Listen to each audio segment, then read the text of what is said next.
Salut YouTube, on se retrouve aujourd'hui pour une nouvelle vidéo qui va être le book haul de tous mes achats réalisés dans le courant du mois d'août. Alors, en mettant les livres autour de moi, je pense qu'on est peut-être bien sur le book haul le plus petit de cette chaîne. Elle existe depuis maintenant un tout petit peu plus de 2 ans. Et je pense vraiment que j'ai été très raisonnable. Alors pour plusieurs raisons, déjà en août il y a finalement assez peu de sorties. Je suis partie en vacances 2 semaines complètes. Je crois que je n'ai pas croisé de librairie pendant ces 2 semaines, donc voilà, j'ai été sage. Et puis mon relais est aussi parti en vacances, donc voilà, pour me faire livrer des commandes de toute façon c'était pas possible. Donc voilà, le tout cumulé fait que j'ai été extrêmement raisonnable. Par contre, je peux déjà vous dire qu'à mon avis, septembre, on sera beaucoup moins raisonnable, je pense, entre toutes les sorties qui arrivent, à mon avis, ça va être un peu plus difficile. Donc, comme d'hab, on va démarrer par mes achats graphiques. Il n'y en a pas énormément. Alors, j'ai réalisé finalement la moitié de mes achats lors d'une petite virée parisienne début août avec Lado Vintage et Margot de Bohemian Librairie. Je vous mettrai leur compte en barre d'infos, mais je vous en parle quand même régulièrement. Donc on s'est fait une petite journée sur Paris. On a fait Book Off, Aboum Papoum, Gibert, Pulp je crois, ou Album, un magasin de comics, et Le Renard Doré. Donc voilà, je trouve que pour cette journée globalement j'ai été plutôt sage quand même aussi. Allez, on démarre tout de suite. Donc, je me suis d'abord trouvée... Alors, ça, c'était chez Aboum Papoum. Alors, si jamais vous ne connaissez pas, c'est une petite librairie qui est dans une petite rue. On a fait Bouligné aussi, je suis en train d'y penser. Dans une petite rue, justement, qui est derrière Bouligné. Un magasin spécialisé en graphique. Et ils ont un rayon assez fourni, je trouve, en occasion. Surtout en occasion un petit peu... atypique, on va dire, parce que moi j'ai pris des titres qu'on voit pas partout. J'ai d'abord pris le tome 1 de Je suis Shingo de Kazuo Umezu, c'est publié au Lézard Noir. Kazuo Umezu, c'est l'auteur de L'école emportée que moi j'aime beaucoup. J'ai déjà 1 ou 2 autres tomes de cette série qui doit faire 5 tomes, je crois. Que j'avais trouvé en brocante ou en magasin d'occasion, donc je les avais pris à chaque fois que je les trouvais. J'avais pas le tome 1, donc là je l'ai trouvé à 16 €. Alors c'est pas non plus un prix incroyable par rapport au prix neuf, mais c'est toujours un petit peu moins. Et c'est vrai que les titres du Lézard Noir, comme on est quand même un petit peu sur des titres un petit peu de niche, c'est pas toujours évident de les trouver. Donc je suis très contente de l'avoir pris. Un autre titre que je connaissais pas du tout, je l'ai pris pour l'auteur, c'est Maladroit de naissance de Yaro Abe. C'est également au Lézard Noir, donc maison d'édition que j'aime beaucoup, vous l'avez compris. Ici, je l'ai pris donc pour l'auteur Yaro Abe, c'est celui qui a écrit Mimikaki, que je vous ai présenté il y a pas très longtemps, et aussi qui est très connu du coup pour La cantine de minuit.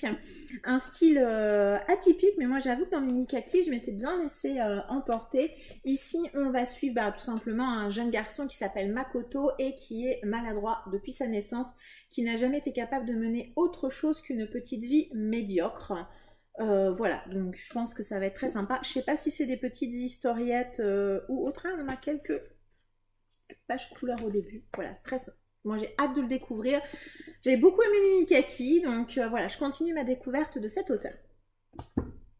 Ensuite, alors je suis contente parce que ce titre-là, je ne l'avais pas du tout trouvé par chez moi. C'est pas du tout un titre d'occasion, c'est un titre neuf. J'ai trouvé Les filles de Salem de Thomas Gilbert. C'est publié chez Dargaud. C'est ces petites éditions qu'ils font, alors peut-être 1 à 2 fois par an, je ne sais pas. C'est chez donc Dargaud.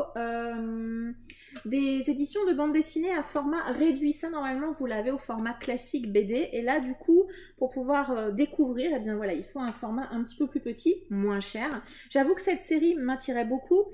Je ne l'ai pas trouvée en occasion. Et quand j'avais vu qu'il y avait cette édition, je m'étais dit, bah, je la trouverais peut-être. Mais malheureusement, par chez moi, impossible de mettre la main dessus. Donc voilà, je suis ravie de l'avoir trouvée. On l'a trouvée chez Gilbert, je crois. Voilà, donc je crois qu'on raconte... ouais, une plongée passionnante et terrifiante dans l'univers étriqué et oppressant de la colonie de Salem en Nouvelle-Angleterre au XVIIe siècle. Je crois qu'on va raconter l'histoire des sorcières de Salem. Je pense, peut-être que je me trompe, mais je pense que c'est ça. Titre qui m'intéresse pas mal. Je crois que c'était le mois dernier, je vous ai montré que mon mari m'avait acheté les 9 premiers tomes de Blue Giant. Il me manquait le tome 10, je l'ai trouvé lors de cette petite virée parisienne. Donc je l'ai pris, c'est de Ishizuka Shinichi, c'est publié chez Glénat. C'est l'histoire d'un jeune homme, Yukinori, qui adore le jazz et qui veut devenir bien le meilleur jazzman du monde. Donc cette série-là est terminée. J'adore les dessins, j'aime vraiment beaucoup les dessins. Donc cette série-là est finie, par contre elle se poursuit avec une seconde série qui s'intitule Blue Giant Suprême. Un tome 2, je crois que je me le suis trouvé sur Paris. Je l'ai acheté en neuf parce qu'en occasion il est quasi introuvable et puis ou alors vraiment je sais plus combien je l'ai payé, une quinzaine d'euros. Quand vous le trouvez en occasion à 14 euros, il n'y a pas tellement d'intérêt. Bref, je ne l'ai jamais trouvé par chez moi. Donc c'est Les Temps Retrouvés, le tome 2, donc c'est une duologie de Kei Fuji et Kokoro Hirai, c'est chez Kiyun Collection Latitude. Vous l'avez vu il n'y a pas longtemps, il est dans ma pile à lire du mois du manga. C'est l'histoire d'un couple de retraités qui vont se rencontrer dans une maison de retraite et qui vont bien développer une histoire d'amour. Manga publié dans le sens occidental de lecture et avec toutes les pages en couleur. Voilà, ça fait un moment que je veux lire ce titre, beaucoup d'avis positifs. Avant de partir en vacances, tout fin juillet, je m'étais quand même trouvé un titre graphique sur Vinted, celui-ci, le tome 5 de la série Give My Regards to Black Jack de Shuo Sato. C'est publié chez Naban, c'est une excellente série. Je dis ça, je ne l'ai pas démarré, mais j'entends tellement d'avis positifs. Une briquette, donc il y a 2 tomes à l'intérieur. Série complète en 6 tomes. C'est une série qui n'a pas beaucoup marché chez Naban. Je vous invite franchement à la découvrir. C'est un pitch assez original. C'est une série qui a très bien marché au Japon et qui est reconnue pour décrire de manière très réaliste et très juste le système médical au Japon. Ici, on va être au sein des services de psychiatrie. Donc voilà, il me manque plus que 2 tomes pour finir cette série, je crois. Et ben voilà, je continue de la chercher tranquillement en occasion parce que honnêtement, en neuf par chez moi, elle est quasi introuvable. Donc voilà, si j'ai l'occasion de les prendre en occasion sur Vinted ou Rakuten, je les prendrai. Je vous invite fortement à tester au moins le tome 1 pour voir si ça vous plaît. Au niveau des dessins, c'est le genre de choses, de titres que j'aime bien. Beaucoup de trames, des visages extrêmement expressifs. On sent qu'il n'est pas très sympa celui-là. Je sais pas vous, on le sent pas bien. Donc voilà. Et ensuite, à mon retour de vacances, je me suis pris l'indispensable, le titre qu'il fallait absolument que j'aie ce mois-ci. Je le lirai pas maintenant, mais je le voulais maintenant. C'est celui-ci, Zone Fantôme de Junji Ito. C'est le tome 1 publié chez Mangetsu. Recueil de nouvelles, à nouveau. Il me semble avoir entendu que c'était pas forcément son meilleur, mais c'est pas grave. J'aime beaucoup Junji Ito, vous le savez, et je compte bien avoir, il y a 1, 2, 3, 4 nouvelles, peut-être 5 nouvelles. Je compte bien avoir l'intégrale des titres publiés chez Mangetsu dans ma mangatech. En plus, les objets livres sont vraiment superbes. Alors j'ai vu que apparemment à partir de ces titres-ci, ils ont encore amélioré la qualité. Donc on a toujours le hardback, très joli couverture hardback, très belle couleur qui correspond complètement avec la jaquette. Et apparemment ils ont travaillé tout ce qui est la colle, l'encollage de la série. Voilà l'intérieur. Je suis ravie. A priori, on va avoir ensuite le journal de Soichi, le mort amoureux, fragment d'horreur et l'école décomposée. Je suis hyper contente. Je vous l'ai déjà dit plein de fois. Junji Ito, maître de l'horreur. Ici, on est sur des nouvelles horrifiques. Voilà. Je ne vais pas lire forcément les résumés des nouvelles. Ça ne m'intéresse pas. Si vous aimez le creepy et si vous n'avez pas encore lu Junji Ito, foncez. Donc on a déjà terminé pour mes achats graphiques, quand même. Donc vous avez vu que j'ai été hyper sage, hyper sage. Ensuite, pour les achats kiosques dans la collection Les Maîtres du Fantastique, ce mois-ci, je n'en ai acheté que 3 parce qu'il y a un titre que je n'ai pas pu trouver lorsque j'étais en vacances. Eh bien écoutez, tant pis, c'est pas très grave en même temps, c'était pas un titre qui m'était indispensable.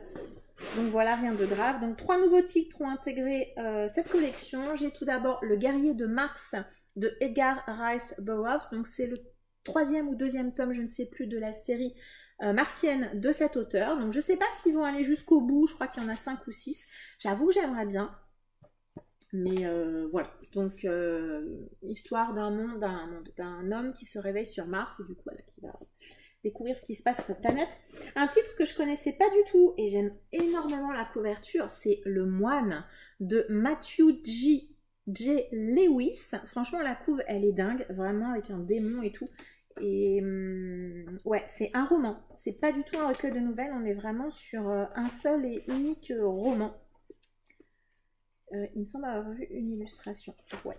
Donc voilà, des illustrations assez classiques et sobres. Hein. Voilà.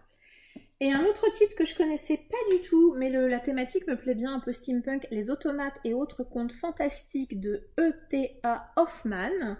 Voilà, un peu sur le modèle de ce qui a été fait pour Poe dans cette collection. Donc là, c'est un recueil de nouvelles. Je pense qu'on va être vraiment dans du steampunk. Je connais pas du tout cet auteur, donc voilà, on va découvrir. Voilà, donc je poursuis cette collection. Si je ne me trompe pas, il me semble avoir vu que ce sera une collection qui fait 60 tomes. On arrive au bout, là, il doit en rester une dizaine. On doit être au 51e, quelque chose comme ça. Donc logiquement, on arrive au bout, hein, à moins qu'ils poursuivent un petit peu au-delà, mais bon, il me semble que généralement, c'est 60 tomes. Ce mois-ci, j'ai reçu 2 contreparties Ulule auxquelles j'avais participé il y a un petit moment. Donc tout d'abord, j'ai reçu la duologie de Space Opera Atypicalypso de Megara Nolan, donc le tome 1 et le tome 2. Donc ce sont de très jolis hardbacks. On a eu, en tout cas moi j'ai eu, les 2 romans sont dédicacés, j'ai eu à chaque fois un petit marque-page qui va avec chaque roman. Le roman est très agréable à manipuler, enfin, en tout cas c'est la sensation que j'ai. Et on a, voilà, hop là, pas mal de petites illustrations comme ça, décoratives tout au long du roman, des planètes, des choses comme ça. Vraiment un très très joli objet. Donc j'avais participé sur Ulule pour les 2 tomes puisque je n'avais pas le premier. J'ai vu qu'il y avait quand même de nombreux retours plutôt positifs sur ce premier tome, donc je l'ai pris. Alors on est un premier tome, un deuxième tome, beaucoup plus épais.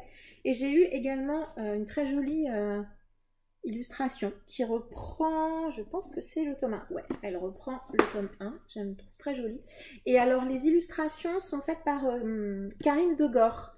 Peut-être que le style vous parle, c'est une illustratrice que oui, je connais, j'ai jamais acheté chez elle, mais elle fait notamment de magnifiques marque-pages, donc c'est Karine Degor. Les illustrations, je le précise, pardon, parce que elles sont vraiment sublimes.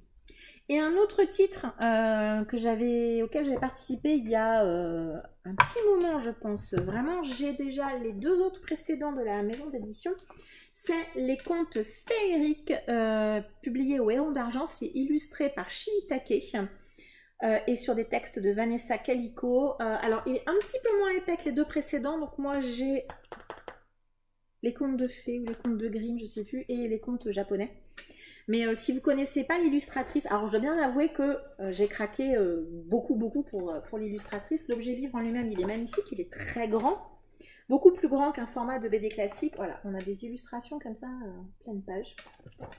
Si vous aimez le style de Shiitake, c'est absolument sublime. Voilà, hop, je vais m'arrêter là parce que j'ai pas envie non plus moi de me gâcher le plaisir de la découverte. Avec ce très très bel ouvrage, j'avais des sous-bocs.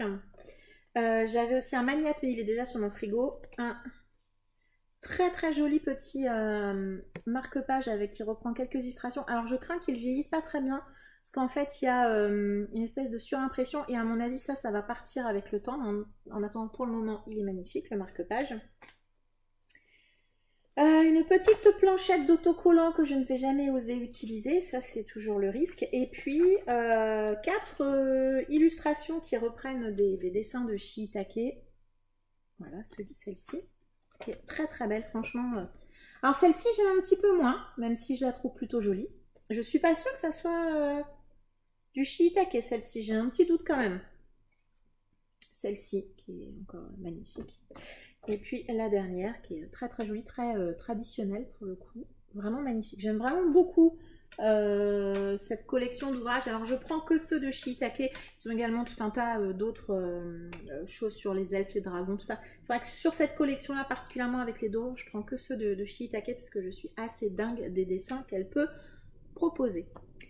Ensuite, on va passer au roman que j'ai acheté. Alors en occasion, il y a vraiment pas beaucoup de choses, uniquement, il me semble bien que ce ne sont que des titres que j'ai eu lors de ma virée parisienne. J'ai tout d'abord trouvé, ça c'était chez Book Off, un titre, je suis hyper contente, vraiment très très contente. C'est un recueil des premiers romans du personnage Alex Cross créé par James Patterson. Je ne sais plus combien il y a de romans à l'intérieur. Je crois qu'il y a les 5 premiers avec notamment Le Masque de l'araignée, qui est un film que j'avais adoré avec Denzel Washington. J'espère que je ne me trompe pas parce que j'ai aucune mémoire des noms des comédiens, c'est une catastrophe. Je regarde trop peu de films pour ça, je pense. Mais c'est un film que j'ai vu il y a des années que j'avais beaucoup aimé. James Patterson, c'est vraiment un auteur que j'ai envie de découvrir à la fois avec sa série du Woman Murder Club, mais également avec ce personnage-ci, Alex Cross. Alors c'est une série qui a priori, il y a énormément de tomes, mais c'est pas grave. Alors attention, c'est une intégrale, donc 5 romans, on est sur du papier Bible, hein, donc si vous aimez pas ça du tout, sachez-le. Je savais pas que cette intégrale existait, je suis tombée dessus par hasard, et ouais, je suis vraiment très très très contente de la voir. Un roman que vous avez vu partout. Si vous suivez les comptes SFFF sur Instagram, je l'ai trouvé en occasion chez Gibert. Je crois qu'il n'y avait pas un écart énorme, parce que neuf, il est à 20,90 €. 11 € quand même, bon, c'est quand même intéressant. J'ai pris Meute de Karine Renberg, publié chez ActuSF. Je l'ai vu partout. Benjamin, les mots magiques, nous l'a bien vendu. Je crois que c'est David aussi, de David MZO. Je crois que c'est ça son pseudo sur Insta, aime aussi beaucoup ce roman. Je crois que je n'ai vu quasi que des avis positifs sur ce roman, donc voilà, quand je l'ai vu, il était dans ma wishlist honnêtement, j'avais commencé à le chercher en occasion, je ne trouvais pas forcément. Je m'étais dit au pire j'attendrai le poche, et puis là je l'ai trouvé.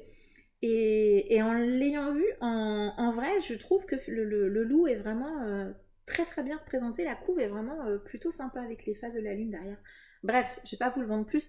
Je ne sais pas de quoi vraiment ça parle, si ce n'est qu'on est sur une thématique de loup-garou un petit peu atypique apparemment. Voilà. Peut-être pas du loup-garou comme on peut s'y attendre. Un roman que j'ai pris, il me semble que c'est peut-être Armance qui en avait parlé, celui-ci.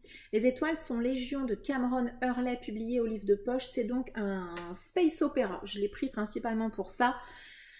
J'aime bien ces versions du livre de poche, là, comme ça, avec la couve qui se propage. J'ai pas beaucoup d'autres arguments à vous utiliser, si ce n'est qu'il était à petit prix, qu'il était dans ma wishlist. Donc ça veut dire que quelqu'un en a parlé en bien et m'a suffisamment intéressé pour que je le mette. C'est du Space Op. Pas très gros, one shot. Ça m'a suffi. Alors, un roman que j'ai trouvé, je crois que c'était chez Boulinier, celui-ci, il me semble. Il me semble que je l'ai lu, il y a longtemps. Je ne regarde pas beaucoup de souvenirs. Donc j'ai envie de le relire. C'est un auteur particulier quand même. Donc c'est Les Racines du Mal de Maurice G. Dantec. C'est une version folio policier. Je suis quasi certaine que je l'ai lu, mais j'en ai pas beaucoup de... Vraiment pas de souvenirs. Je vais pas dire pas beaucoup, j'en ai pas de souvenirs. Enfin, quelques vagues choses, mais je suis pas certaine. Donc j'aimerais le lire ou le relire. Hein. Ça se trouve, je vais le lire et me dire, mais je l'avais jamais lu. Un doute quand même. Hein. Donc ici, on va suivre Andreas Schalzmann, qui est un tueur, c'est un paranoïaque qui croit donc, au complot généralisé. Hein, voilà. Il s'est rasé la tête pour surveiller les os de son crâne qui changent de forme, pour vous donner une idée du personnage. Donc un schizophrène qui a des hallucinations, un fou. Et donc 3 scientifiques sont mandatés pour étudier cet homme, puisqu'il a annoncé avoir tué je ne sais pas combien de personnes, en tout cas tout un tas de meurtres, de crimes lui ont été imputés. Et ces 3 policiers ne sont pas certains que ce soit vraiment lui le criminel, et ils vont donc aller analyser cette personne.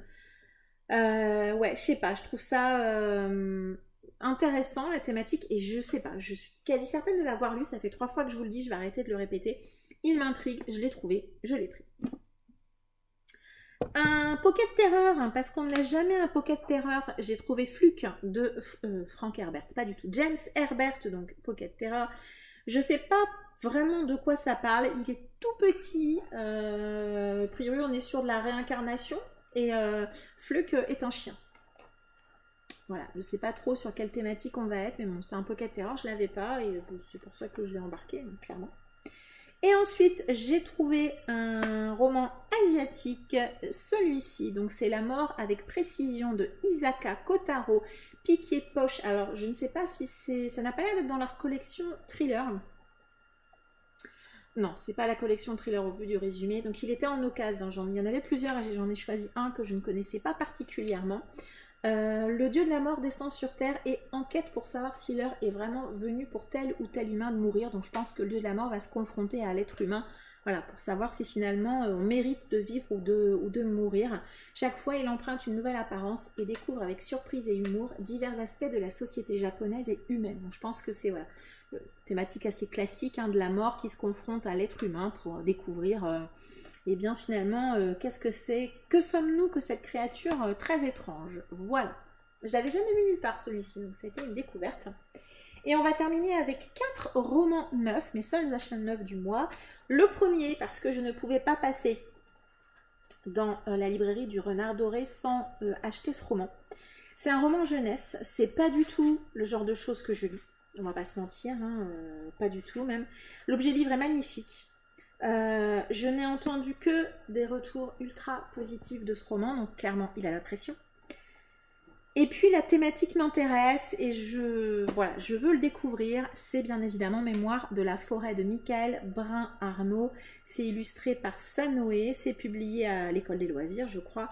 L'objet livre, il est magnifique, voilà, un rabat. Et puis il y a des illustrations magnifiques partout. Alors, si j'ai bien suivi l'histoire, donc on va faire la rencontre d'Archibald. C'est un animal, donc un renard, je pense, qui tient donc une librairie. Et le principe de cette librairie, c'est que chaque animal peut déposer le livre qu'il a écrit, en espérant qu'un jour quelqu'un soit acheté. La taupe qui est ici, un jour, va venir récupérer un des 2 romans qu'il a écrit racontant sa vie parce qu'il a des gros troubles de mémoire. Et il va s'avérer que son roman a été acheté la veille ou l'avant-veille, vraiment. Et tous les 2, ils vont se lancer à la recherche de ce livre. Et je pense que ça va être un parcours très intéressant et je pense également très émouvant. En tout cas, voilà, j'ai vu beaucoup d'avis positifs. Voilà. J'ai envie de le découvrir. J'ai quand même eu, même si c'est pas forcément ma came de base, j'ai quand même eu, ça m'est déjà arrivé d'avoir d'excellentes lectures et même des coups de cœur sur des titres jeunesse. J'avais notamment adoré Hotel Heartwood, qui est très très jeunesse quand même. Donc voilà, j'ai envie de découvrir ce titre. Donc, et je ne pouvais pas être à la librairie Le Renard Doré sans l'acheter. Il ne coûte que 14,50 €, franchement, pour l'objet livre qu'il est. Et a priori, ça sera une duologie, mais de tomes compagnons. Vous pouvez choisir de lire uniquement ce premier tome. J'ai fait une petite commande chez Gibert à mon retour de ma virée parisienne, puisqu'il y avait 2 titres que j'aurais aimé trouver et que je n'ai pas trouvé. Donc c'est pas grave, je les ai achetés neufs. Je me suis d'abord pris le tome 3 de La Tour Sombre de Stephen King, publié chez J'ai lu. J'ai lu donc les 2 premiers tomes avec le groupe Un King par mois ensemble. Et j'ai quand même envie de poursuivre la série. Donc comme je ne veux pas perdre trop de souvenirs et que je n'avais pas ce tome 3, je l'ai donc acheté. Et ensuite, un roman qui va être lu dans le courant du mois de septembre, c'est Carrie de Stephen King également, publié au livre de poche. C'est la lecture commune de septembre pour le groupe Un King par mois ensemble. N'hésitez pas à nous rejoindre parce que le livre est tout court. C'est justement pour ça qu'on l'a choisi, parce que septembre est un mois compliqué en termes de temps disponible. Donc voilà, c'est un livre assez court sur la thématique un petit peu de la rentrée scolaire de l'école. J'ai lu moi déjà Carrie, mais il y a je pense pas 10 ans, mais je pense pas loin. Je pense que je l'avais lu avant d'ouvrir mon compte Livre Addict. Donc comme je l'ai ouvert en 2016, voilà, j'ai dû le lire il y a une petite dizaine d'années, je pense. Donc je le relirai avec plaisir, on va mettre des guillemets avec plaisir. En tout cas, je vais le relire, voilà, pour me remémorer bien cette histoire. Et voilà, il passe en septembre, c'est sûr. Et le dernier roman que j'ai acheté, alors c'est un roman à la base, j'avais pas forcément prévu de l'acheter tout de suite. Je m'étais dit ça peut attendre, il n'y a pas d'urgence. Et puis après j'ai vu qu'il était déjà quasiment en rupture de stock. À nouveau, c'est pas gênant, les maisons d'édition elles font des réassorts, donc voilà, c'est pas un problème. Par contre, réassort avec augmentation de prix. Et donc du coup j'ai fait le choix de l'acheter dès maintenant. J'ai donc acheté La Maison des Feuilles de Marc Z. Danielewski, publié chez Monsieur Toussaint l'ouverture.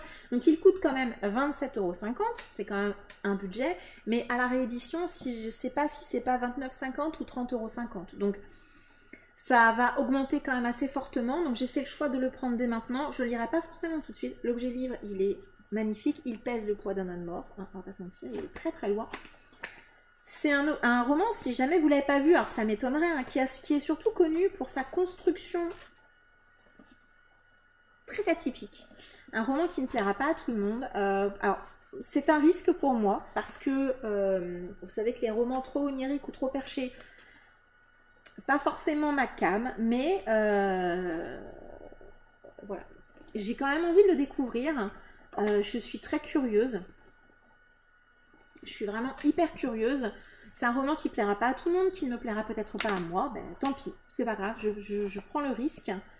Je prends le risque. Voilà, je suis quand même intriguée. Ce roman qui est a priori le seul écrit par l'auteur, en tout cas à ce jour. Et voilà, moi je suis quand même curieuse et je suis du coup malgré tout quand même s'il n'était pas prévu, ravie de le voir intégrer ma bibliothèque ce mois-ci. Et voilà, ce book haul est déjà terminé, vous avez vu. Voilà, vous pouvez me féliciter en commentaire. Hein. J'ai été très très sage durant ce mois d'août. Il y a d'ailleurs même